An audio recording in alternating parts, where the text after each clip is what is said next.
Fala, meus consagrados, tudo bem com vocês? Vamos ao nosso terceiro dia de devocional e do propósito, né? Que o título do propósito é Deus me ajude a salvar mais um. E o nosso texto base está lá em 1 Pedro 2,9, que diz assim, ó: Mas vós sois geração eleita, o sacerdócio real, a nação santa e o povo adquirido, para que anuncieis as grandezas daquele que vos chamou das trevas para a sua maravilhosa luz. 1 Pedro 2,9. E nossa personagem de hoje é Raabe. E o nosso texto base está lá em Josué, capítulo 2. Eu vou ler a partir do 8. Lembrando que a minha Bíblia, que eu estou lendo aqui, é na tradução na linguagem de hoje. Vou começar aqui, do capítulo 8 diz assim, ó: Antes que os espiões fossem dormir, Raabe subiu ao terraço e disse a eles: Eu sei que o Senhor teu Deus deu esta terra a vocês, os israelitas. Para dizer a verdade, todos nós estamos morrendo de medo. Soubemos que o Senhor secou o mar vermelho diante de vocês, quando saíram do Egito. Também ficamos sabendo como a leste do rio Jordão vocês mataram Seom e Og, os reis dos amorreus, e destruíram os seus exércitos. Quando ouvimos estas coisas, perdemos a coragem, e todos nós ficamos com muito medo por causa de vocês. O Deus de vocês, o Senhor, é Deus lá de cima no céu e aqui embaixo na terra. Então agora jurei em nome do Senhor e o prometa que vão ser bons para a minha família, porque eu também tratei vocês com bondade. Para isso peço que me dê um sinal, que não deixe dúvida. Salve o meu pai, a minha mãe, os meus irmãos e as minhas irmãs, e as famílias deles. Não deixem que nos matem. Os homens responderam: Nós prometemos, e se não cumprirmos a nossa palavra, nós é que deveremos morrer, e não você. Se você não contar a ninguém o que estamos fazendo, fique certa de que cumpriremos a nossa promessa. Quando o Senhor nos der esta terra, seremos bons para você e mostraremos que somos homens de palavra. Raabe morava em uma casa construída na muralha da cidade. Por isso ela pôde fazer os espiões descerem pela janela usando uma corda. Ela disse: Vão para as montanhas, senão os homens que estão procurando você vão achá-lo. Escondam-se lá 3 dias até que eles voltem. Depois vocês podem ir embora. Os espiões disseram: Cumpriremos o juramento que você nos pediu que fizéssemos, mas com a seguinte condição: quando invadirmos a terra, amarre este cordão vermelho na janela de onde você nos fez descer. Junte dentro da sua casa o seu pai, a sua mãe e seus irmãos, e todos os parentes do seu pai. E se alguém sair da casa, será culpado da sua própria morte, e nós não seremos responsáveis. Mas se alguém descer e estiver com você, for ferido dentro dessa casa, a culpa será nossa. E se você contar o que estamos fazendo, não seremos obrigados a cumprir o nosso juramento. Raabe respondeu: Eu concordo. Então ela deixou que eles fossem embora. Raabe amarrou o cordão vermelho na janela. Amém, meus queridos? É um texto longo, mas porque ele é autoexplicativo. Deixa eu fazer uma pequena introdução aqui, no livro de Josué aqui. Como muitos sabem, Moisés é morto. Josué é levantado como novo líder. Ele acaba herdando a unção, recebendo a unção, como muitas pessoas conhecem, a unção dobrada. E ele começa a fazer os mesmos sinais que Moisés. Você vê que no capítulo 1, assim como Moisés abriu o mar vermelho, ele pega a arca e abre o rio Jordão e os israelitas começam a passar. Outra coisa também que nós podemos linkar, no livro de Números, Moisés envia 12 espiões para conhecer a terra estranha E quando eles voltam trazendo a notícia, apenas dois, que é Josué e Caleb, creem e confiam no Senhor. Confia nas promessas de Deus.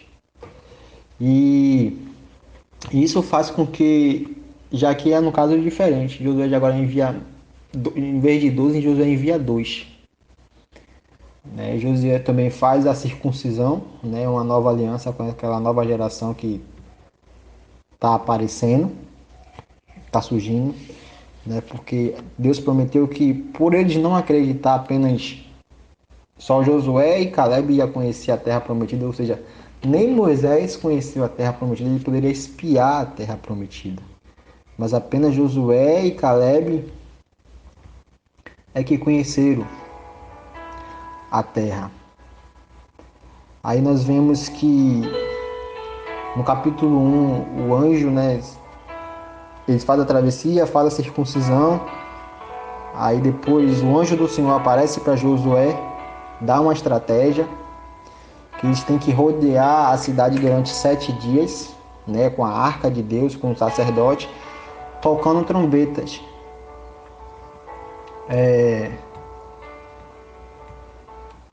Batendo os tambores lá, ou seja, com adoração. Eu não vejo muitas pessoas pregar sobre isso, mas Jericó é conquistada de uma forma passiva. E Jericó também é conquistado de uma forma de adoração. Penso eu que assim como essa cananeia Raabe, que o nome significa orgulho, ela creu, né, no Deus de Israel. Penso eu que Deus também estava dando a oportunidade para que outras pessoas naquela cidade acreditassem. Porque se você for acompanhar a leitura, você vê que ele diz assim, ó, será salvo tu, né, toda a sua família. Então, se essa notícia se espalhasse, aí uma irmã que é casada com outra pessoa, ou seja, aquela casa não ia caber de gente que seria salva pela atitude desta mulher. Você vê lá no capítulo 6, que quando eles conquistam Jericó, né, que a cidade toda é destruída e apenas a casa de Raabe fica de pé. Você vê que mesmo esse povo com medo, com as adversidades, eles não acreditaram em Deus. Você vê que orgulho. Trazemos para o dia de hoje. Infelizmente, tem várias pessoas orgulhosas que precisam muitas vezes passar por uma situação de adversidade, uma situação difícil, como todos nós. Seja ela de luta, seja ela problemas no relacionamento, seja ela doença, para reconhecermos que nós precisamos do Senhor. Precisamos quebrantar esse orgulho. E aí nós vemos Raabe conquistar, né? Ser salva e salvar toda a sua família através dessa mulher. Você vai ver lá no livro de Mateus, de Lucas também, fala sobre a genealogia de Jesus, e Raabe está na genealogia, ou seja, na caminhada na história de Jesus, né? Na sua, como é que fala? É genealogia mesmo. Raabe, o nome dela é citado ali. Ou seja, ela começa a viver com o povo de Israel, que é conquistar Jericó, e ali ela conquista. Você vê também que no livro de Atos, né, a importância que fala assim, ó, se tu creres, se eu não me engano, Atos capítulo 16, fala assim, se tu creres, serás salvo tu e a tua casa. O livro de Atos também fala sobre adoração. Né? Paulo e Silas estavam na prisão e eles começaram a adorar. Outra coisa importante também seria a presença de Deus. Aí o Jericó foi conquistado de uma forma tão passiva que o povo, os soldados não fizeram esforço nenhum. Foi adoração durante 6 dias, né? E a arca rodeando a cidade, ou seja, a presença de Deus, né, rodeando aquela cidade. E pessoas foram salvas, que foi a família de Raabe. E é assim que Deus faz.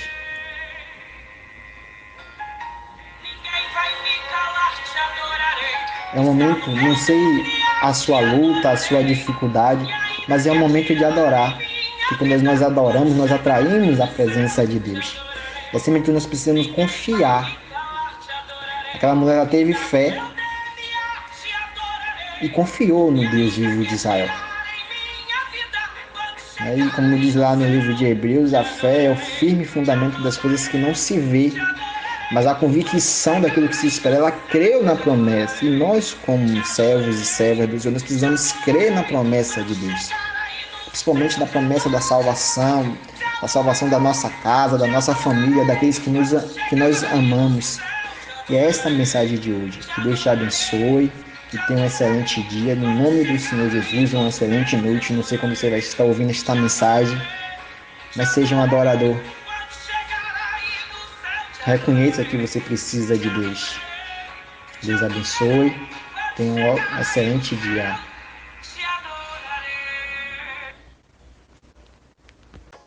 Fala, meus consagrados.